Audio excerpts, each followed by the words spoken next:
Shkrimtari dhe eseisti britanik Clive Staples Lewis thot: "Detyra e mësuesit modern nuk është të shpyllëzojë xhungla, por të vadisë djerina."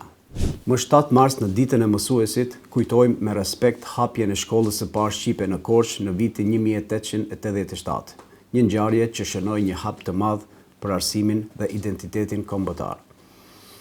Në atë kohë, mësuesi ishte figurë e shenjtëruar, simbol i dijes, i sakrificës dhe i dashurisë. Sot, megjithse roli i tij mbetet thelbësor, shpesh thuhet se autoriteti i mësuesit ka rënë. Ka faktorë të ndryshëm se pse ndodh kjo.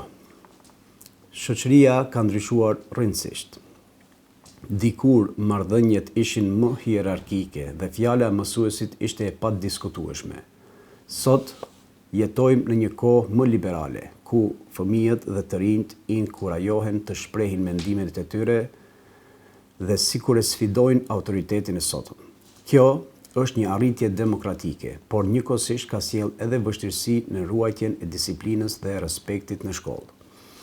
Zhvillimi i teknologjisë ka ndryshuar mënyrën si jepet, merret dhe perceptohet dija.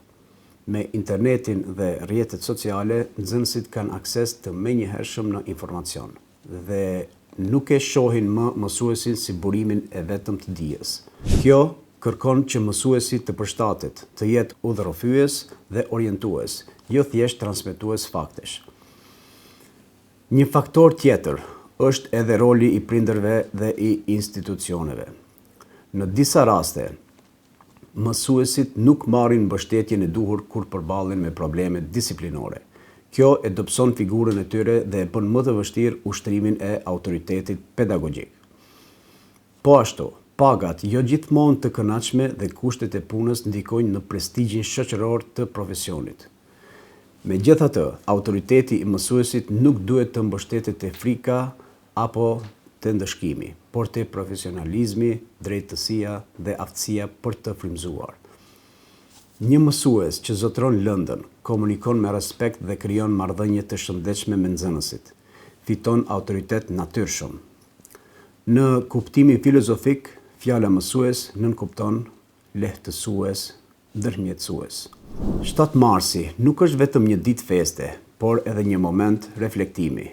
Rënja e perceptuar e autoritetit të mësuesit lidhet me ndryshimet shoqërore dhe kulturore, por zgjidhja qëndron te forcimi i rolit profesional dhe moral të tij. Shoqëria që respekton mësuesin, respekton të ardhmen e saj. Pyetja: kush është fajtor kryesor? Rënja e autoritetit të mësuesit është pasojë e disa faktorëve të ndërthurur. Megjithatë, nëse do të kërkonim një përgjegjësi më të madhe, ajo do të binte mbi shoqërinë dhe institucionet. Së pari, institucionet arsimore dhe politika shtetërore kanë rol kyç. Kur mësuesi nuk mbështetet me ligj, me rregulla të qarta dhe me kushte dinjitoze pune, autoriteti i tij dobësohet.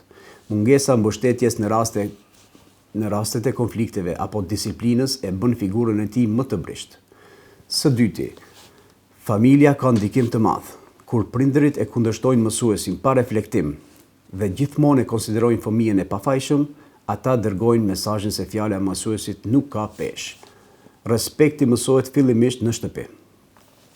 Së treti, edhe vetë shoqëria ka ndryshuar sistemin e vlerave. Dikur mësuesi ishte ndër figurat më të nderuara. Sot shpesh vlerësohen më shumë profesionit që sjellin fitime të shpejta apo famë. Natyrisht, edhe vetë mësuesit kanë përgjegjësinë e tyre për të ruajtur profesionalizmin dhe për të përshtatur me kohën. Por ata nuk mund të mbajnë barrën kryesore. Pra, fajtor kryesor nuk është një palë e vetme, por mungesa e bashkëpunimit dhe e mbështetjes së përbashkët midis familjes, shkollës dhe shtetit. Autoriteti i mësuesit është pasqyrë e vlerave të një shoqërie të tërë.